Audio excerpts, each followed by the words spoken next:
நம்ம வந்து, ஐயோ! நம்ம இந்த வழியில வந்திருக்கலாமே! நம்ம வந்து இப்படி இந்த வேலை பார்த்துட்டோமே! நான் அதுதான் எனக்கு ஆசை. அ அந்த அ உத அரசியலுக்கு போணுன்னு தான் ஆசை. நான் பேசாம இப்படி சின்ன வயசுல விழிப்புணர்வு இல்லாம, தவறான ஒரு தொழில இதெல்லாம் இப்ப எனக்கு பிடிக்காத படிப்பு. எங்க அப்பா, அம்மா சொன்னாங்க. அப்படி இப்படின்னு சொல்லி, நாம விருப்பப்பட்ட ஒரு வாழ்க்கைய வாழாம, விருப்பமில்லாத ஒரு வாழ்க்கைய நம்ம வாழ்ந்துட்டு இருக்கோம் அப்படின்னு வச்சுக்கோங்களேன். அப்ப அது நமக்கு உறுத்திக்கிட்டே இருக்கும். நமக்கு ஒரு இயலாமைய உணர்த்திக்கிட்டே இருக்கும். நீங்க எத விருப்பப்பட்டீங்களோ, அந்த வாழ்க்கைய திரும்ப எந்த வயசானாலும் சரி வாழ ஆரம்பிச்சுருங்க. நீங்க வந்து ஒரு மருத்துவர் ஆகணும்னு நெனச்சீங்களா? ஆனா மருத்துவர் ஆகாம நீங்க ஒரு இன்ஜினியர் ஆயிட்டீங்களா? நீங்க மீண்டும் மருத்துவர் ஆகலாம். அ அதற்கான படிப்பு ஏதாவது இருக்குதா? அல்லது எம்பிபிஎஸ் தான் படிக்க முடியாது அப்டின்னா, ஒரு ஹோமியோபதி படிக்கலாம். அல்லது சித்தா படிக்கலாம். ஏதாவது ஒரு வகையில நீங்க மருத்துவரா இருக்கணும்னு ஆசைப்படுறீங்க. உங்களுடைய ஆசைய நிறைவேத்துங்க. எந்த வயசுக்கு வயசு என்ன? அப்படி அந்த மாரி ஒரு வயத காரணம் காட்டி உங்க ஆசைகள நீங்க நிராகரிக்க வேண்டாம். நீங்க வாழ வேண்டிய வாழ்க்கைய வாழ முடியல. வயது கடந்து விட்டது அப்படின்னு சொல்லாதீங்க. அல்லது நீங்க அரசியலுக்கு வரணும்னு ஆசைப்பட்டீங்களா? ஆனா நீங்க ஒரு ஆசிரியரா வேலை பார்க்குறீங்க. அல்ல ஒரு மருத்துவரா வேலை பார்க்குறீங்க அப்படின்னா, நீங்க அரசியல் தான் எனக்கு ரொம்ப பிடிக்கும். அப்படின்னா நீங்க அரசியலுக்கு வந்துருங்க. அ அது எந்த வயதை இப்போ வயசு கடந்துருச்சு. அப்படியெல்லாம் கிடையாது. இப்போ அரசியலுக்கு ஒண்ணும் வயசெல்லாம் ஒண்ணும் 80, 90 வயசுலயும் அரசியல்ல இருக்காங்க அப்படின்னா, உங்களுக்கு வயசு 50ஓ, 60 தான் ஆகுது. இல்ல 70 கூட ஆயிட்டு போட்டுமே. அப்போ கூட நீங்க 70 வயசா இருந்தாலும் நீங்க அரசியல்ல ஒருவேள நீங்க விரும்பின மாரியே அரசியல்ல தான் நீங்க தொடர்ந்து வந்திருந்தீங்கன்னா, அ 70 வயசுலயும் அரசியல்ல தானே இருந்திருப்பீங்க. இப்போ உங்களுக்கு 70 வயசு தானே ஆகுது. அப்ப அரசியலுக்கு வந்துருங்க. அதனால நீங்க எப்படி இருக்கணும்னு நெனச்சீங்களோ, அத வாழ்நாள் முழுதும் தான் அந்த வாழ்க்கைய வாழ ஆசைப்படுறீங்க. இப்ப நீங்க வந்து அரசியலுக்கு வரணும் அரசியல்வாதியா வாழ்ந்திருக்கணும்னு நெனச்சிருக்கீங்க. அப்டின்னா வாழ்நாள் முழுதும் அரசியல்வாதியா தானே இருக்க போறீங்க. அப்டி இருக்கும்போது இப்போ உங்களுக்கு வயசு 50, 60 வயசு ஆகலாம். ஆனா கூட அரசியல்ல இணைஞ்சிருங்க. அரசியல் என்கிற அந்த பாதையில் பயணிக்க ஆரம்பித்து விடுங்கள். அப்புறம் வாழ்நாள் முழுதும் நீங்க அரசியல்வாதியா தான் இருப்பீங்க. அதனால வயதை காரணம் காட்டி, நீங்க வர வேண்டிய பாதை இருக்குல்ல அதுல நீங்க பயணிக்காம இருக்காதீங்க. பக்கத்துல தான் இருக்கு. உங்களுக்கு தெரிஞ்சு போச்சு. நான் இந்த வழியில் தான் வந்திருக்க வேண்டும் என்று தெரிந்து போச்சு. அப்படின்னா அந்த வழிக்கு போயிடுங்க. நீங்க ஒரு வழியில போயிட்டுருக்கீங்க. நான் வர வேண்டிய வழி இது இல்லப்பா. எனக்கு அந்த வழி தான் ரொம்ப புடிச்சிருக்கு.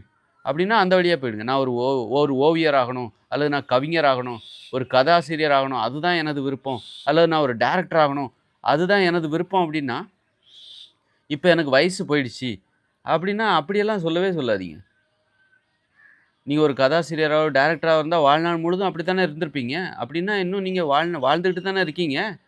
இப்பவே அந்த வழி நீங்க போயிடுங்க. உங்களுக்கு தெரிஞ்சு போச்சுல்ல. இதுதான் எனக்கு சரியான வழி. முதல்ல அது உங்களுக்கு தெரியல. தெரியாம ஒரு வழியில போயிட்டீங்க. இப்ப தெரிஞ்சு போச்சுல்ல. முதல்ல ஒரு வழியில வந்தீங்க. அதுதான் வழின்னு நெனச்சு போனீங்க. அதனால தான் அதுல போனீங்க. இப்போ தெரிஞ்சு போச்சுல்ல. இது தனது வழி கிடையாது. என்னுடைய வழி அதுதான். அப்படின்னு தெரிஞ்சு போச்சுல்ல. தெரிஞ்ச பிறகும் ஏன் வந்து போகாம இருக்கீங்க? அப்போ அதற்கான பின்புலத்த பாதுகாப்போட என்ன பண்ணணும்? அ அந்த வழிக்கு நீங்க போயிடுங்க. அந்த வழிக்கு போனா நமக்கு வருமானம் வருமா? அதெல்லாம் பார்த்துக்கணும். ஏன்னா வருமானம் என்பதும் நமக்கு தேவ. நீங்க ஒரு ஒரு மருத்துவரா இருக்கீங்க. ஆனா உங்களுக்கு கதாசிரியர் ஆகணும், டைரக்டர் ஆகணும்னு விருப்பம் தான். மருத்துவரா இருக்கும்போது உங்களுக்கு இப்ப வருமானம் வந்துகிட்டு இருக்கு. இப்ப நீங்க கதாசிரியராவோ, டைரக்டரா ஆகப் போறீங்க அப்படின்னா, அந்த இடத்துக்கு போனா நமக்கு வருமானம் வருமா? அதையும் நம்ம பார்த்துக்கணும். அந்த வருமான பின்புலமும் பொழப்பு போயிறக்கூடாது. அதுக்கு பயந்து தான் நெறைய பேர் வந்து தெரியுது. எனக்கு அதுதான் பிடிக்கும்னு தெரியுது. ஆனா, இதுல எனக்கு வருமானத்தை எப்படி பெறுவது என்பது எனக்கு தெரிந்திருக்கிறது. ஆனால் இது எனக்கு பிடிக்கல தான். ஆனாலும் இதுல தான் எனக்கு சம்பாதிக்க தெரிஞ்சிருக்கு. அங்க போனா என்னால சம்பாதிக்க முடியுமோ, முடியாதோ அப்படின்னு பயமா இருக்கு அப்படின்னு நினைக்கிறீங்கல்ல, அத பத்தி பயப்படாதீங்க. அப்ப அதற்கான ஒரு பாதுகாப்பை ஏற்படுத்திக்கிட்டு, ஒரு வருமானத்தை என்னால் ஈட்ட முடியும். இந்த வழியிலிருந்து அந்த வழிக்கு போனாலும் என்னால் அங்கேயும் வருமானத்த பெற முடியும் அப்படின்னு சொல்லிட்டு, அந்த வழிக்கு போயிடுங்க. நீங்க வாழ விரும்பிய அந்த வழிக்கு போயிடுங்க. வயதை காரணம் காட்டியோ, நீங்க வாழ விரும்பிய அந்த வழிக்கு போகாம இருக்காதீங்க. அந்த வகையில நான் கூட தவறான வழியில் தான் வந்துட்டேன். இனிமே சரியான வழிய பிடிக்க போறேன். அரசியல் தான் எனது வழி. அரசியல எப்படி பண்ணணும் அப்படிங்கிறதுக்கு நான் உதாரணமா இருக்கணும் அப்படின்னு என்னால முடிஞ்ச அது பெரிய எல்லாத்துக்கும் தெரியலன்னா கூட, எனக்கு என்னை சார்ந்தவர்களுக்கு அது தெரியும்.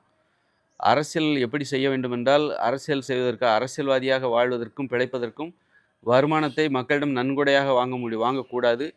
வேலைவாய்ப்புகளை உருவாக்கி கொடுக்க வேண்டும். இதுதான் அரசியலோட நீ இலவசங்கள குடுக்காத. மக்களுக்கு சம்பாதிக்க கத்துக் குடு. வேலைகள குடு. வேலைவாய்ப்ப குடு. அப்ப அவங்க சம்பாதிச்சுக்க போறாங்க, சாப்பிட்டுக்க போறாங்க. இதான் வந்து ஒரு அரசியல்வாதியோட மிகச்சிறப்பான பணி என்ன அப்டின்னா, ஒரு ஆட்சியாளரோட மிகச்சிறப்பான பணி என்னன்னா, மக்களுக்கு வேலைவாய்ப்ப உருவாக்கி குடுக்குறது தான். அப்ப நீ அரசியல்வாதியா இருக்கும்போதே, நான் ஒரு சுயதொழில தொடங்க போறேன். அதில 4 பேருக்கு வேலை குடுக்க போறேன். எனக்கு வருகிற லாபத்தில் அவர்களுக்கு பங்கு குடுக்க போறேன். அப்ப நான் ஒரு முன்மாதிரியா நான் அங்க இருக்கிறேன். இதன் மூலம் எனக்கு ஒரு பின்புலம், பொருளாதார பின்புலத்தை நான் உருவாக்கிக் கொண்டு, அரசியலில் எனது பணிகளை நான் தொடருவேன். இன்னைக்கு இருக்கிற என் பணி என்னது? என்னுடைய பணி வேற ஒரு தனியார் துறையிலயோ, ஏதோ ஒரு துறையில நான் இருக்கிறேன்னு வச்சுக்கோங்க. பிறருக்கு கீழ இருந்து வேலை பார்க்குறேன். அப்ப நான் இத விட்டுட்டு, நான் எனக்கு அரசியல் பணி இன்னொருத்தருக்கு வேலை வாய்ப்பு குடுக்குறது தான். முதல்ல எனக்கு நான் குடுத்துக்கிறேன். நான் ஒரு சுயதொழில உருவாக்குறேன். அந்த சுயதொழில் மூலமாக இன்னும் 4 பேருக்கு வேலை குடுக்க போறேன். அவர்களுக்கு நான் லாபத்திலும் பங்கு குடுக்கப் போகிறேன். இப்படி முன்மாதிரியாக இருக்கப் போகிறேன். அந்த தொழில் விரிவடைந்தால் இன்னும் பல தொழில்களை உருவாக்குவேன். அதில் வருகிற வருமானத்தை வைத்து எனது கருத்துக்களை மக்களுக்கு கொண்டு சேர்ப்பதில் கவனம் செலுத்துவேன். இதுதான் எனது முயற்சியாக இருக்கப் போகிறது. ம். வெற்றி.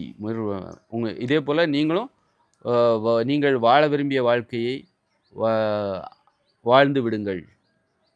வயதை காரணம் காட்டி வாழ விரும்பிய வாழ்க்கையை வாழாமல் போய்விடாதீர்கள் என்பதுதான் எனது வேண்டுகோள்.